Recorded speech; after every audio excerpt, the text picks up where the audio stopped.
I'm doing everything I can to rebuild what I built after I was decapitated, after I was literally slandered. There is a swirling mass of accusation and counter-accusation. There's another group that says they're both wrong. We all know about Crufts, huge dog show, loads of money thrown at it, big event on national television. Cat shows. What is a cat show? I mean, I'm guessing it's similar. It is similar, and I suppose the silver lining around the litter tray of this Oh, is this going to be a controversy- podcast full of puns? No, it's not. I'm going to limit myself. Okay. It's everything to do with cats. So normally, having a cat is a fairly lonely pursuit. I mean, the ones I've had, you can't coax Do you have them. a cat yourself? I don't at the moment. I've had them in the past, and they're. Oh, so you're a cat lover? I am a cat lover, and they've been the kind of pets that you could hardly coax from behind the sofa. Right. This is different. These are cats being showed off, and there's really a bit of a disruptor movement going on. Since the 70s, you've had these cat shows that have been rather rule-based. There are rules about what a cat should look like, what the breed standards are. This new wave Sniffy of cat events. shows, they're a bit more informal. Okay. They've got a sense of humour about them. Basically, it's everything cats. You can look at cats, you can talk about cats, you can stroke cats, you can buy things to do with cats, you can buy photographs of cats, you can buy merchandise with cats, cats. And they've really tapped into something. Do they kind of walk around and do tricks? Is They it don't that? do tricks. Well, you know what I mean. No, you know, they- in Crufts they do, don't they? It's really about their look and their shape. Yeah, there are some obedience trials, but cats aren't. That's what I mean, those kind of Cats tests. aren't that obedient. Even I've discovered that with my limited pet ownership. And there is a kind of a clear leader in terms of organisations that put on these shows. And one of them is called LCWW, Loving Cats Worldwide. Is this just the perfect model or something? Is that's why it's the biggest, the best, the most well known, and it exists Now, all whether over they the are world, or perfect just model here? is the rub of the dispute that we're coming to. That's the nub of our But discussion. certainly they're very high profile. They have operated for 10 years under the badge of Loving Cats Worldwide. They operate in 14 countries: Ecuador, Peru, Colombia, Japan, all across the USA, here in the UK, Australia. They're everywhere with these cat shows. And a lot of it is to do with Stephen Messerv, who's going to be a character. He's the boss of it all. He's the boss of it all. He kind of puts a showman into the cat shows. There's a bit of razzle-dazzle there. You know, he will see the funny side of the cats. And also what's important, that we're not just talking now about pedigree cats. In the old days, it was just a thing for the top drawer, top breeds. Now these new type of shows, including the Loving Cats Worldwide and the rival organisations that have come along recently, they're more expansive. So humble pet. So your domestic moggies. Yeah, your moggies can come along. If Right. they've got a bit of personality, there's something developing there that I think we're going to see and hear a lot more of. See more of it. Okay. And of course, there's a commercial aspect to it all. This whole kind of business has been mired a bit in controversy recently. What's happened? Right at the nub of this, 3 UK cat shows organised by Loving Cats Worldwide and its affiliates have been cancelled.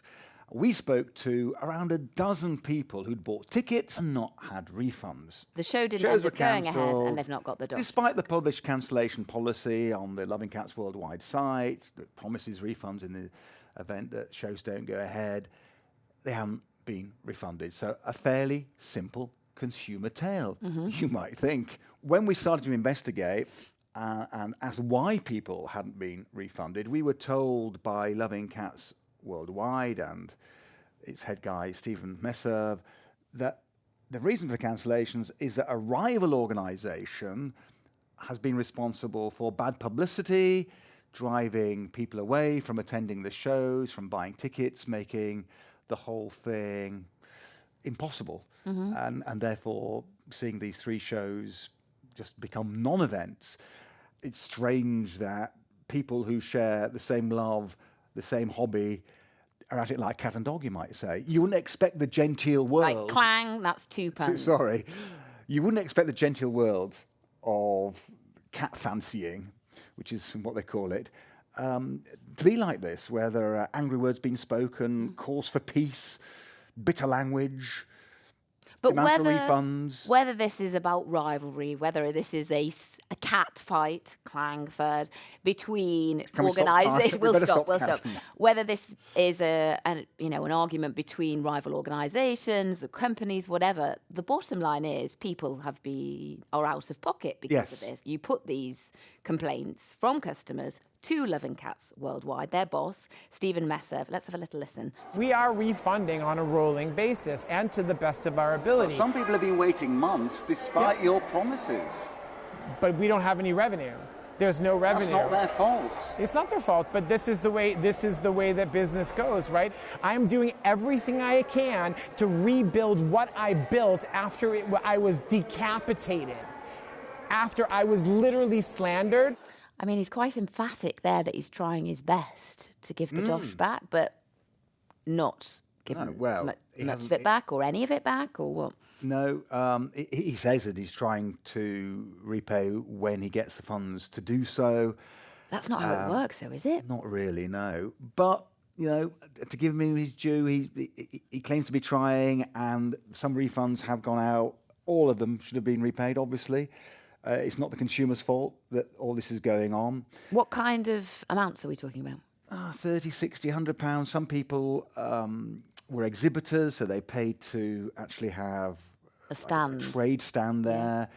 Others were members of the public, but they had booked hotel and transport and all that kind of thing. As you can see, not as trivial as it might sound in financial terms, and particularly in the grip of a cost of living crisis. And having spoken to some of the people that haven't had refunds, they are angry and they want an explanation. Now, there we heard the explanation that Stephen Messer says that there have been cancellations and there's a lack of revenue into the organisation because of claims being made by a rival group, and they are called Fancy Cat Organisation. One of the people that runs that organisation used to work alongside Stephen Messer. So you see, it all gets very messy. Kelly McDissey, she is now running her own cat shows. And sorry to say this, but she's obviously been accused of running a copycat organisation. That's number 5. That was inevitable. I couldn't get away from that one. That one just had to be. You just had to say it, didn't you? She denies that there's been any slander. She says that Loving Cats Worldwide has been mismanaged, which is why she set up a rival organisation. Loving Cats Worldwide deny that and make counter accusations. So you see, this world of cat loving seems so cuddly. Is far from it. Let's have a little listen to what she said in her response to these accusations then. For me, it's not a copycat because all the show rules are different. To be fair, I wouldn't want to copycat LCWW. Here we have actually members that are cat breeders from all different aspects of life. Now, I should have words with her. She used copycat pun twice in that answer. You've been along to both of these shows. What do you make of this spat, really, Chris? Well, yeah, our team has been to shows from either side, and there is a swirling mass of accusation and counter-accusation. At the middle of it, that there are consumers losing money, which is our main interest in this. In terms of who's right, who's wrong, it's very hard to adjudicate. There are lots of claims and counterclaims going on, and maybe, in the end, who knows, the courts will end up deciding who's wrong. Really? Who's right It in may go that far. Steady a moment, enter another character here, because whoever is right or wrong between those two rival cat organisations, there's another group that says they're both wrong. And that is the organisation called Cats Protection. They're both wrong in what way? Well, Cats Protection campaigns for feline welfare, and they say there shouldn't be such a thing as cat shows at all. Dogs, you can understand they're a pack animal. They don't mind hanging out with other dogs. They've got a different kind of temperament. A lot of people, including Cats Protection Organisation, feel that cat shows can create stress in the animals. They can lead to them being in kind of open cages where there's really nowhere to hide and get away from prying eyes, and that can lead to discomfort. They also say that these kind of cat shows can help transmit diseases. They just think they're wrong. Okay. At a fundamental level. Now, the people that are running the cat show say, well, not every cat is suitable to go to a cat show, but some of them have got the kind of personalities where they like meeting strangers. What did cat owners at these shows say to that idea? They feel that, the ones I've spoken to feel that they would never put their own pets into a stressful position, and that they say they know their pets better than anybody else, and they feel that the pets are showing no signs of stress, and if they did, they wouldn't attend these kind of events. But you can imagine if these kind of exhibitions grow in popularity, then so will the level of scrutiny, and there's bound to be that opinion, which is that they shouldn't go ahead at all.